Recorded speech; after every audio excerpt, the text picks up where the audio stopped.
Заради својот специфичен дизајн, Opel Calibra стана хит не само во Европа, туку и низ светот. Во Јужна Америка се продаваше под ознаките на Chevrolet, а во Австралија како Holden. За да се задоволи поборувачката, Opel покрај во Русовскем ја произведуваше и во погоните во финскиот Valmet. Интересот беше толку голем што започнаа да се појавуваат огласи во кои се нудат купопродажни договори, а цената зависеше од рокот на испораката.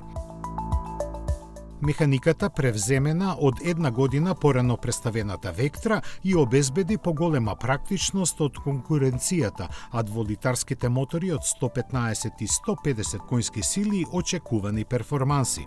Следеше турбо верзијата со 204 коњи и погон на сите тркала која постигнуваше феноменални 245 км на час, а во 1993 започна да се вградува и 2,5 литарски V6 мотор со 170 конски сили.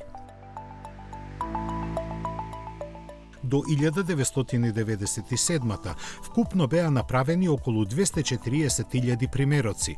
Во историјата ќе остане запишана и по тоа што откако престана да се произведува, Calibra уште 2 години беше најаеродинамичен серијски автомобил во светот.